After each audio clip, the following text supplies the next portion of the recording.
This video is brought to you by Juice Energy. If you're looking for a great gaming supplement, use my code on screen to receive 10% off.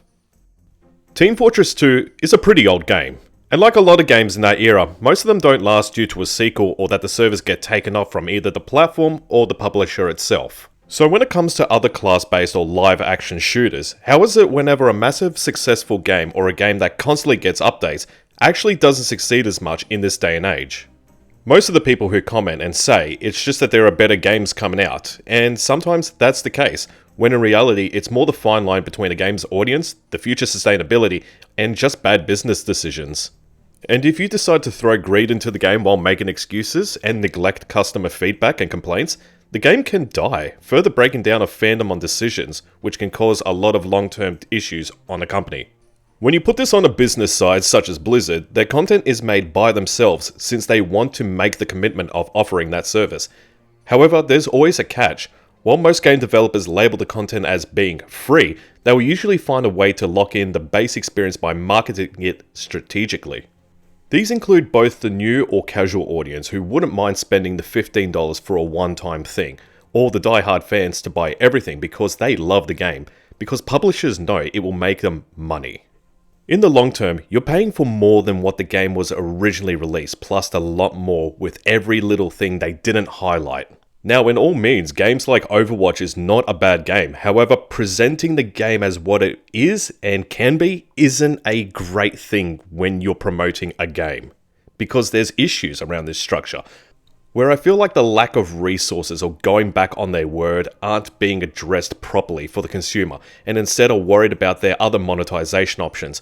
While in the wild it helps for the game to build for later updates, but even then I can't see a game worthwhile investing long term if it does something like this. Now, when I look at free-to-play games, I look at what it can offer as a free game versus a free trial. A big comparison is RuneScape and Destiny 2, both being MMOs. Two completely separate games, two different models, but both with their monetization. Both of these games I have invested thousands of hours into.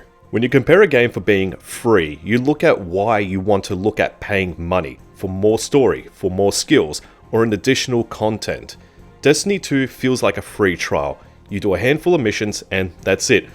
Most of the critical components are locked behind a paywall, which makes it difficult to continue to the higher end content or let alone even access it.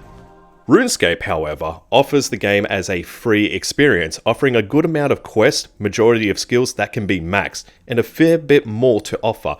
The only difference is you don't have to pay for your membership, as the game allows you to earn currency which can be exchanged for premium. Some games also do this, which gets you to buy their pass and give you enough to consider buying the next season pass or items. And this is a fantastic idea, which allows people who can't afford or don't want to spend the money an option to continue as a premium through either grinding or dedication, and it's not forced. So why am I bringing up other games if I'm comparing this to Team Fortress 2? Well, the answer is simple. Team Fortress 2 does this, but the exact opposite, by removing the need to force to actually access all the content altogether by being completely free.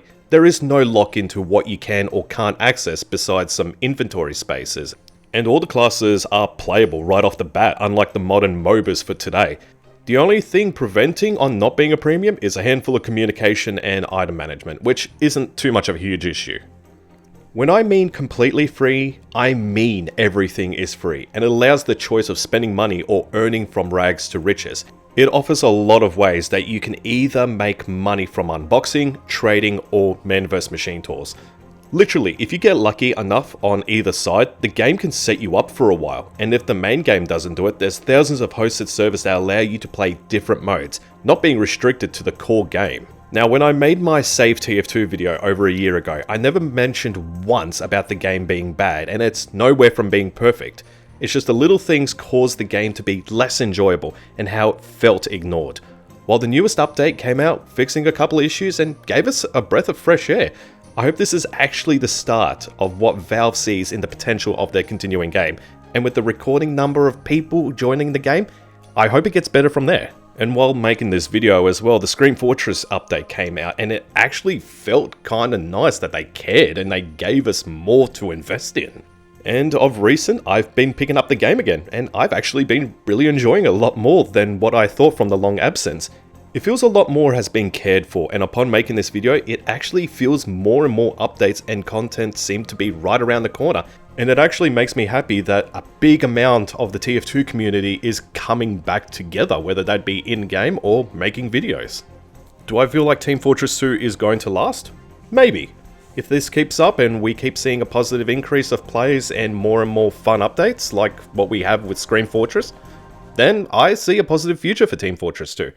And my recent uploads have been showing that I have been enjoying it as well. So with that, I guess I'll have to wait another 6 months until I complain about something else. But I'll see you whenever I make another video.